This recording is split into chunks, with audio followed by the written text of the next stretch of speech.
Coming up on Global Business, China unveils a new white paper calling for joint efforts to build a more just and equitable global governance system.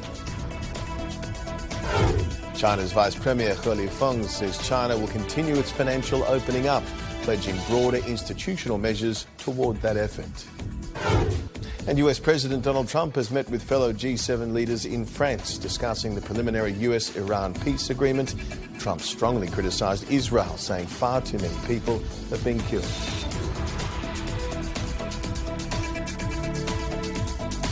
Welcome to CGTN's Global Business. I'm Lincoln Humphreys. Our top story, China's State Council and Information Office has released a white paper titled More Just and Equitable Global Governance, China's Principles, Proposals and Actions. The document outlines the concrete efforts China has made to uphold multilateralism and wisdom to promote a better world. CGTN's Zhao Yunfei explains the document. Seeking answers to the challenges of the times, China has put forward its principles, proposals, and actions to implement the Global Governance Initiative. The Global Governance Initiative has evolved from a Chinese proposal into international practice, increasingly demonstrating strong vitality. Since the initiative was first proposed last September, it has gained support from nearly 160 countries and international organizations. Over 60 countries have joined the Group of Friends of Global Governance. China believes that extensive consultation and joint contributions for shared benefit are grounded in respect and learning among civilizations. We are actively promoting the integration of the agenda for exchanges among civilizations with that of global governance, fully leveraging the guiding role of the Global Civilization Initiative and contributing the strength of civilizations to the reform and improvement of global governance. The white paper expressed concerns over the unstable world, saying that the number of armed conflicts in 2025 have reached new highs since the end of World War II. It also specified China's commitment to the cause of global governance. According to the white paper, China is the second largest contributor to the UN peacekeeping budget and the largest troop contributor among the permanent members of the UN Security Council. China has been upholding free trade and multilateralism, being a major trading partner of over 160 countries and regions, and has signed the Belt and Road Cooperation document with over 150 countries and 30 international organizations. As the world enters a new period of turbulence and transformation, we need more than ever to revitalize multilateralism, uphold the rule of law, and enhance governance effectiveness. As a responsible major country, China's proposal is a commitment to upholding international rules and laws, an endeavor for the well-being of humanity. Zhao Yunfei, CGTN, Beijing. China has long played an active role in global governance, particularly on trade. As of 2025, China has become a major trading partner to more than 160 countries and regions around the world. It has joined several multinational trade frameworks and held large trade fairs such as the Canton Fair and the China International Import Expo. Earlier this year, China made a historic decision to grant zero tariff treatment to all African countries with diplomatic ties. China has also hosted important global dialogues, including its Belt and Road Forum, the Boao Forum for Asia, the summer edition of the World Economic Forum, known as the Summer Davos.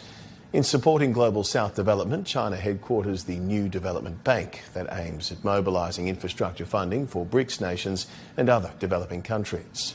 It also expanded its Global Development and South-South Cooperation Fund to $4 billion last year.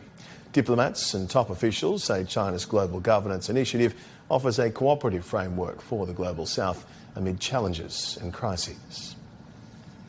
Experts are sharing their reactions to the white paper on the country's push for a more just and equitable global governance system. Let's hear what they have to say. It fully reflects the propositions and suggestions of Global South countries and China on global governance, which is a highly favorable response to the questions posed by the world and by the Times regarding the future direction of the world. The newly released white paper has reviewed the major challenges currently facing global governance and the achievements of China's strategic cooperation with the Global South and developing countries in this regard. It provides new policy directions and actionable measures for the next phase of global governance, which has also garnered widespread praise from Global South countries. For us as League of Arab States, we reacted positively, highly positively, with the initiatives, especially the governance. CGTN's Paulo Cabral discusses development, security and multilateralism with Professor Paulo Borba Casella, coordinator of the BRICS Study Group at the University of Sao Paulo. Global governance is a topic that is unavoidable. So countries and public opinion in general, we have to take that into account. Growing interdependence among countries in the world make it more necessary than ever. But how to put it into operation is another question. So that's something we all agree it is necessary. I think one interesting aspect of this initiative is that it's quite broad. I mean, it includes both development issues and also peace and security issues. These are quite connected, aren't they, Professor? Yes, indeed, because peace and security are requirements for development. To the extent you are involved into conflict, to your party in a ongoing war, you cannot focus on other issues that have to be taken care of when you are not fighting with another country or with other groups. This is something which the interdependence in energy matters, in development matters, so this interconnected. So this is not only just, it is good to talk about, but it's not enough just to talk about. You have to do it in a way or in another. But to what extent do you see China walking the talk, let's say? I mean, if you look at the Chinese government, do you think that they adhere to these principles of global governance that they espouse in public? Well, I guess so, because this is something which is clearly no country can do it all by itself. You have to work together. So this is not only in a close circle, so the neighboring countries, but also with other countries with which you have less in common. Other countries that are farther away from you, not only geographically, but also culturally and politically. The more you can have playing together, it is better for everyone. This is basically the ground level of multilateralism. So try to play by the rules and try to avoid unnecessary damage and trouble. So this remains true and will probably remain true in the future as well. Coming up next on Global Business. The Liu Jia Forum kicks off in Shanghai, gathering policymakers and industry leaders from around the world to discuss global financial cooperation.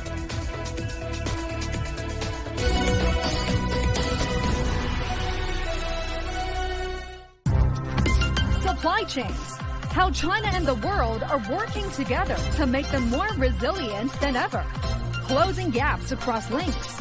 Connecting consumers, businesses, markets, and nations. This June in Beijing, the 4th China International Supply Chain Expo brings the world's leading experts and companies together in one place. Watch CGTN for comprehensive coverage of the latest trends and technologies. June 22nd to June 26th, only on CGTN. The world economy as we know it is about to change. Global business reports highlight emerging markets, developing countries, and dynamic sectors worldwide. We feature top analysts and newsmakers to provide perspectives on every facet of business. From an on-the-ground perspective, we provide you with balanced and objective assessments. Fast, sharp, and insightful. Global Business. Only on CGTN.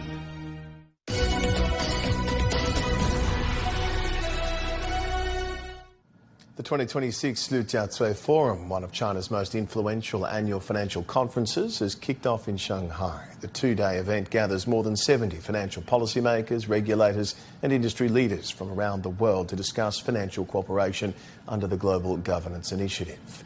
Our reporter Wang Tianyu has more. It's been almost a tradition for major financial policies and signals to be released at the Lujiazui Forum. This year, it's all about offshore finance.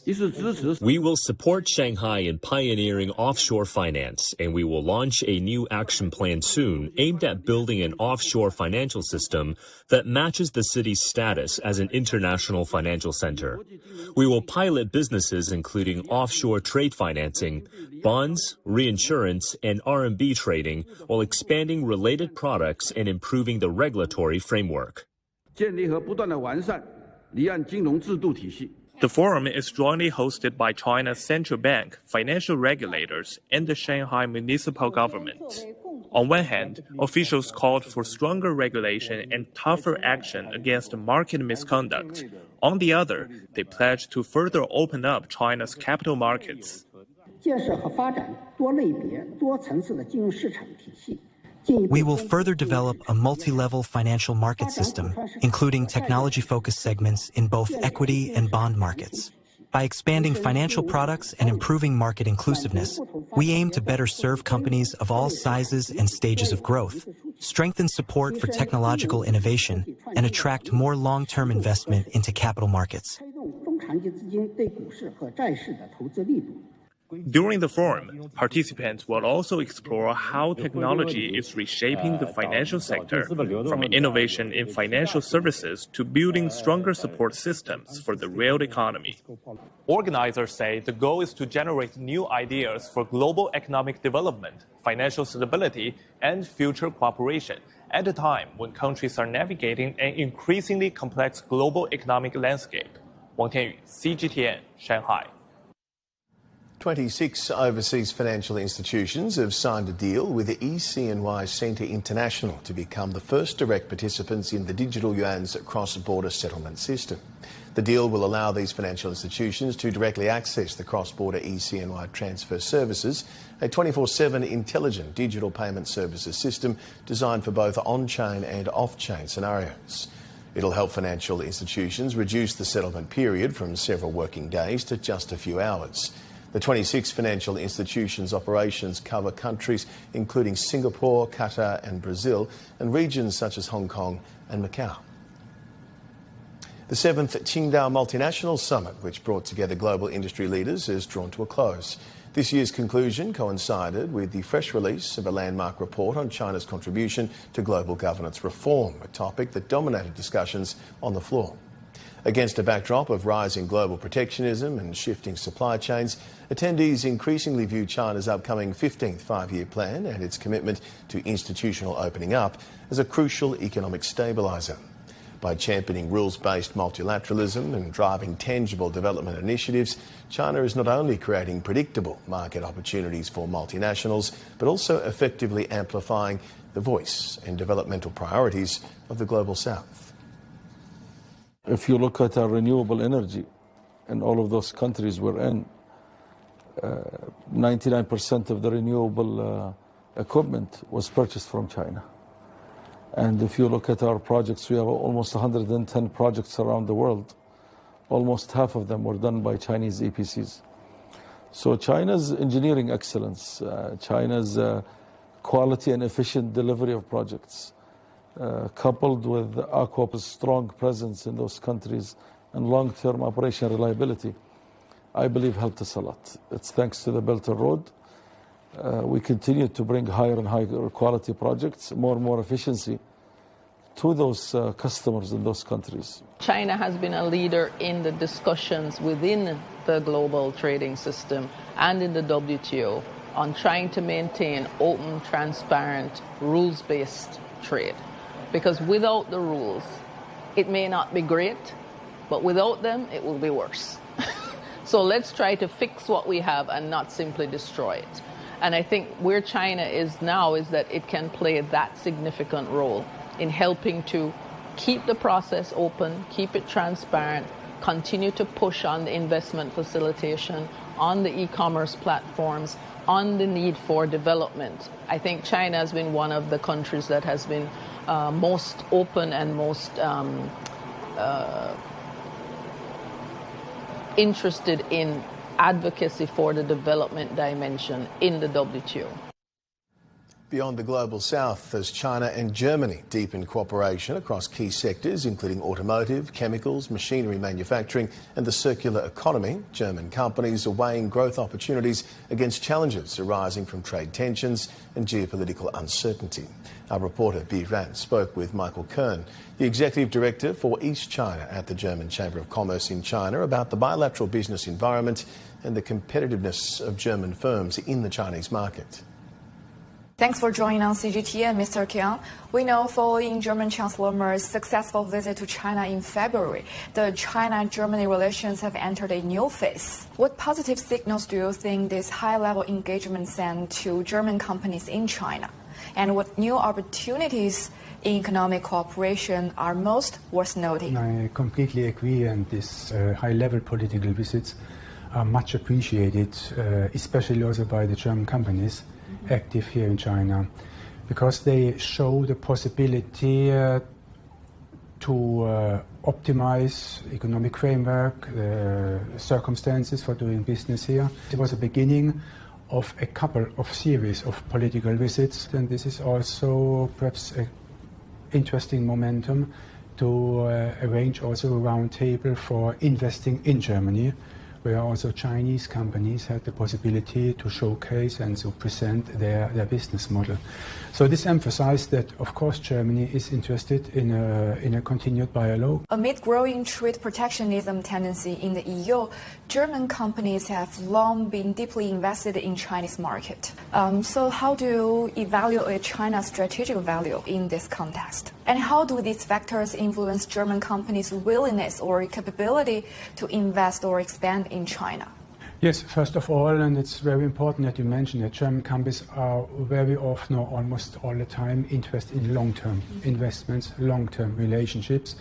Facing these challenges which we see at the moment, also on a geopolitical basis, of course, they also have to adjust, so they stay committed. That shows the results of our survey, where more than 90% of the companies which we ask intend to stay, intend to invest here.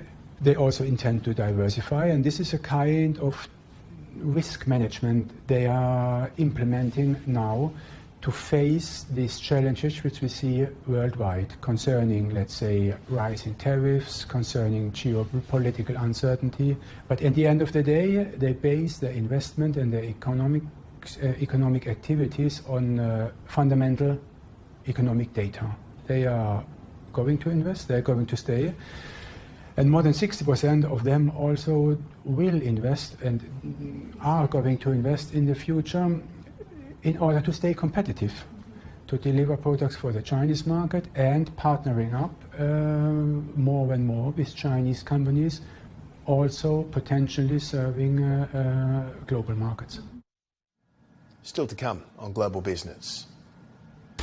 US President Donald Trump has met with fellow G7 leaders in France, discussing the preliminary US-Iran peace agreement. Trump strongly criticised Israel, saying far too many people have been killed.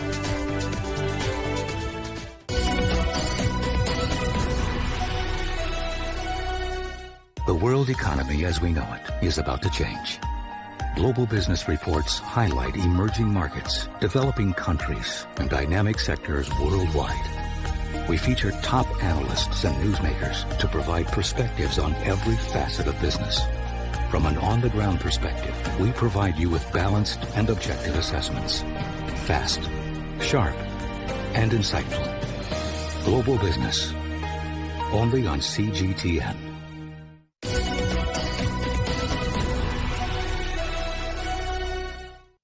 US President Donald Trump has met with other leaders of the Group of Seven in France, where they discussed the US-Iran Memorandum of Understanding.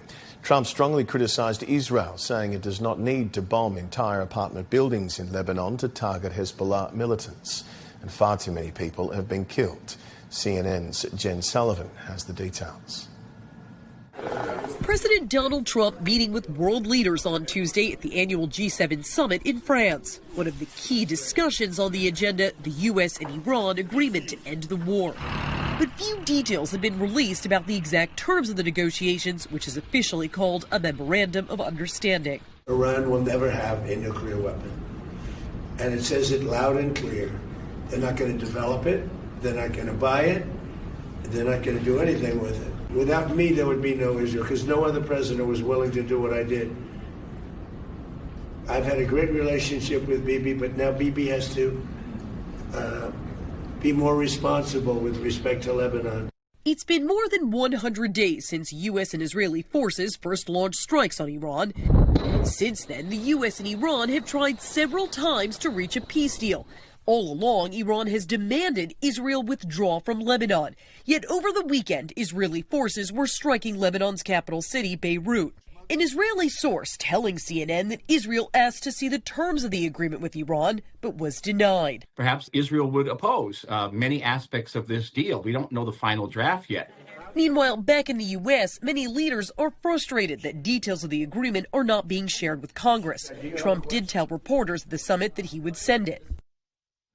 The US-Iran Memorandum of Understanding is a framework for negotiations toward a final agreement which faces major hurdles. The first challenge concerns post-war reconstruction funds. Iran's Mehr news agency reports the draft MOU requires the US and its allies to provide at least $300 billion for Iran's reconstruction.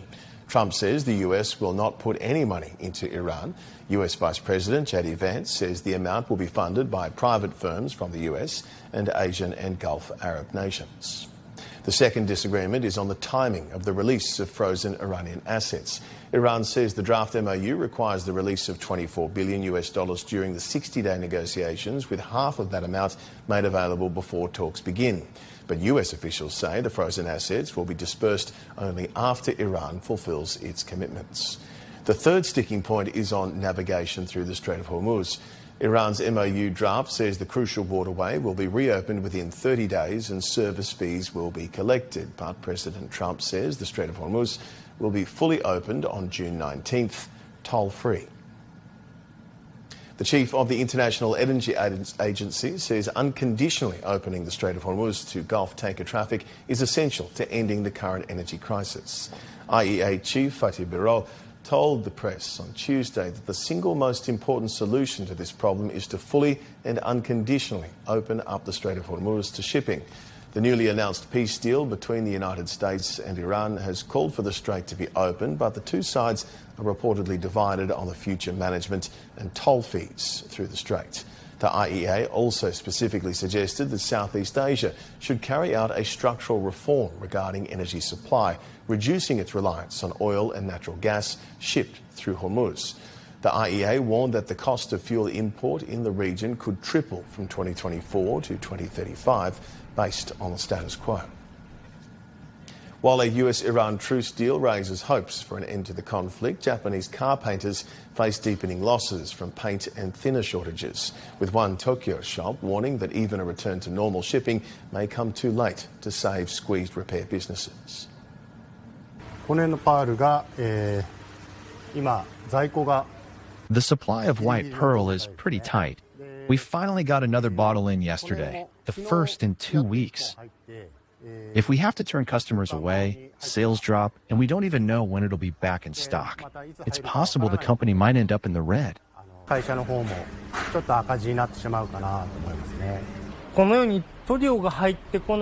been in the automotive industry for over 25 years, and there's never been a time where we couldn't get paints and thinners like this before. So I don't really know how we'll find a way through this going forward. I think it'll be a case of fumbling our way, though. Moving on to some other business headlines we're tracking for you at the moment. The UAE is pushing forward with an ambitious plan to eliminate its reliance on the Strait of Hormuz, with plans to significantly expand its eastern ports on the Gulf of Oman. The strategy includes building new pipelines, railways and at least one new port to boost crude export capacity and safeguard energy shipments from regional disruptions. Eurozone inflation edged up to 3.2% in May, reaching its highest level since September 2023, driven by a double-digit surge in energy prices. Services inflation rose to 3.5%, pushing core inflation to 2.6%, the highest since April 2024. And the UK's Competition and Markets Authority has proposed 2 conduct requirements for Google's search services under its new digital markets regime. One rule demands greater transparency in search result rankings, while the other requires Google to let users transfer their search data to authorised third-party providers.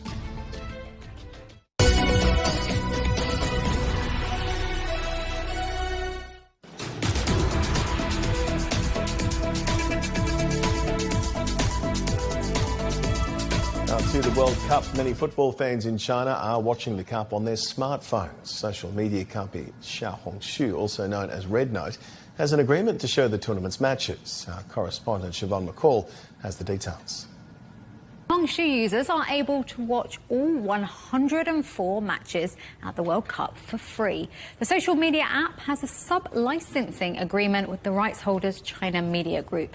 It can live stream games, show replays and show highlights reels. Well, it's been a big hit with fans so far. On the first day of the tournament, Xiaohongshu reported its live stream audience was 55 times higher than ever before. And fan interactions reached 90 million in the first 3 days. While the total impressions of World Cup and football-related content have hit more than 2.7 billion.